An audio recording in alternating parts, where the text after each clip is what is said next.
Hi, if you're watching this anywhere outside of my Instagram profile, hi, my name is Gaessa. I'm a multidisciplinary artist currently working as a freelance art director and design consultant based in Nairobi. And this video is simply a response to a question I got asked on my Instagram profile. So I'll try to make it quick. um, I was supposed to do this video a couple of days back, but yeah, it ended up becoming an excuse for me to figure out a whole video response setup. So hopefully maybe we'll get to do more of this. Now into the question. So somebody asked me, would I rather do extremely boring but well-paying work, or would I rather do super creative or fulfilling work but do it for cheap? And just to make this video short, I'd like to say that I would really love to do super creative, fulfilling work and get paid well while doing it. In this case, it's hard to choose. Maybe that's why I thought it would be better for me to make like just a short video to explain my premise. I think that's what I'd call it. And maybe just to start it off, I have this mantra on my profile, sort of something that I go by. And oftentimes when people see it, they assume that I actually do work for free. And that is definitely not the whole idea of it. Why would I say this?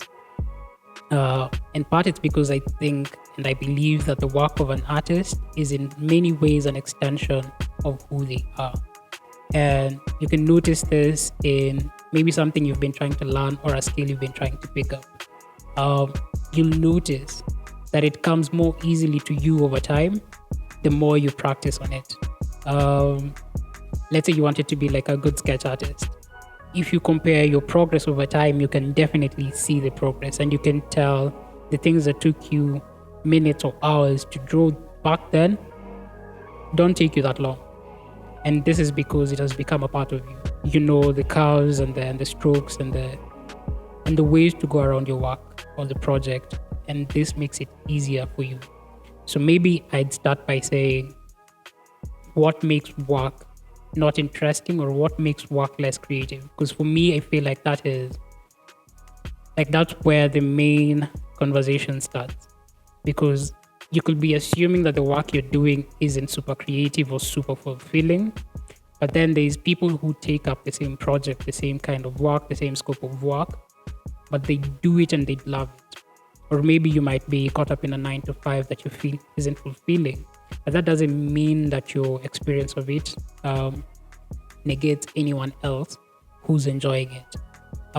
Maybe if I take my example, I've had experience working in an agency, and I personally did not love the redundancy of some of the projects, and I constantly found myself trying to like just push myself to find the more interesting things I could do. But then there is also people who've been in agencies and they've worked for 10 plus years and they still find fun, and they're still making the projects they've dreamt of. They are still doing the finest work of their lives and they're enjoying it. And they're still getting paid really well to do it. And for me, then it comes down to like what makes it less desirable and what makes it less fulfilling. And that's why I wanted to start off with my premise on I'd really want to give my art freely, but then I'd also want my art to come to me and feel like it comes from me freely. The more easily I create, the more easily I feel like I should be able to give out my work. In order for you to actually have grounds to say you're working on a project that you love and you're getting paid well for, you probably also need to step back and ask yourself, what are the things making it less desirable, and what are the things that you feel like would make it more desirable? Because truth be told, and as much as we'd love to work on projects that pay us well and we still love them, these are hard to come by. We'd say these are like unicorn clients. And I've had experience working with clients who pay well for projects I love, but I've also had to work with clients whose work I didn't like, but they did pay me well. And it's personally come to a place of what allows me to create with more ease. And I think now this is where everything I'm trying to lead up to is. In order for you to create easily and for your work to feel as a seamless extension of who you are, or for your work to feel that it comes easily from a point of creativity, then you need to create the environment and the situations and just a state of mind that allows you to do that. And part of that is freeing yourself to be able to focus on the work and less on the other things, less on your bills, less on your expenses, less on every other thing that basically do to stay alive, in order to just focus on these things. And eventually you end up in a situation where you end up taking work that ideally doesn't fulfill you, but then it settles your bills and pays your bills. But then does this mean that it's okay to leave yourself stuck in a 9-to-5 that drains you? Honestly, no. And I personally think this is where it comes down to how you choose to play. If you're in a 9-to-5 that holds you to like a redundant process, but still pays you well, you could consider an exit plan. And personally, that's what I advocate for a lot of creatives and a lot of artists. Maybe create a runway for yourself and think about the things that you'd want to maybe take up. Would you like to take up less clients and focus on that? Then use the time you have to create a safety net for yourself so you can focus on that.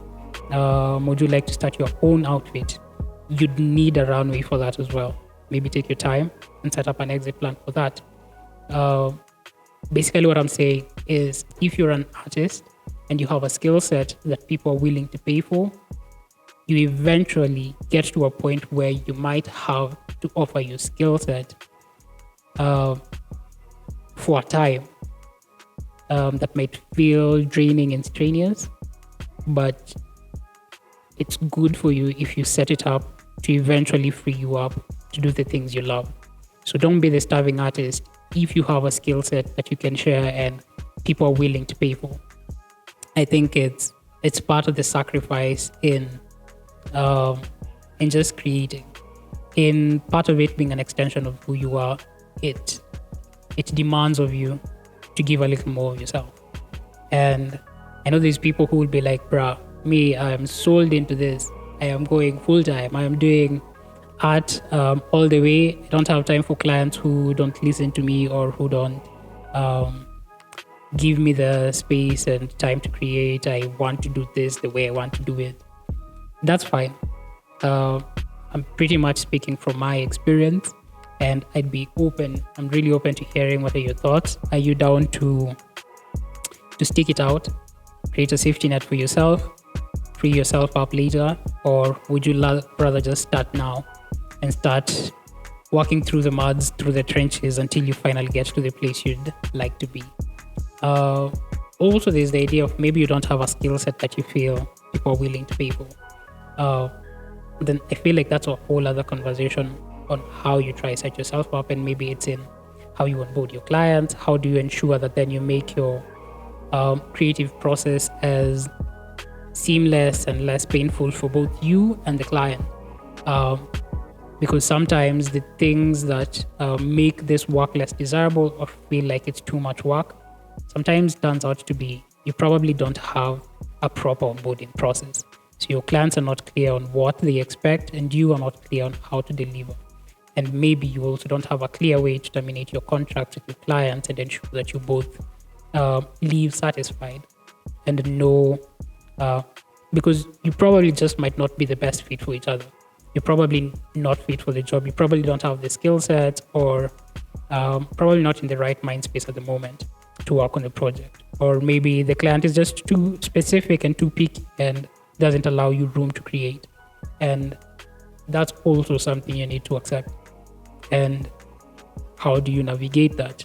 If that's a conversation you guys would be interested in just talking about, leave your comments, suggestions, ideas in the comments, and I'll get back to it. I hope this kind of like gives you an idea of what I think and what I mean when I say I'd really love to give my art freely.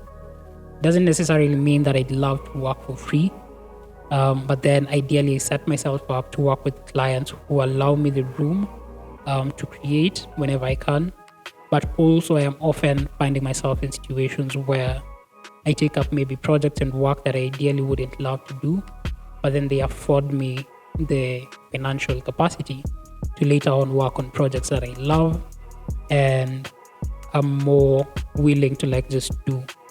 So I feel like I'm constantly walking that fine balance between work I love and work that is not really my piece of cake. And so yeah, that's pretty much where I am.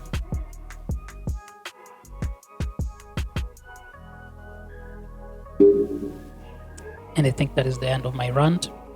I hope it's been helpful. Stay making nice things and get enough sleep.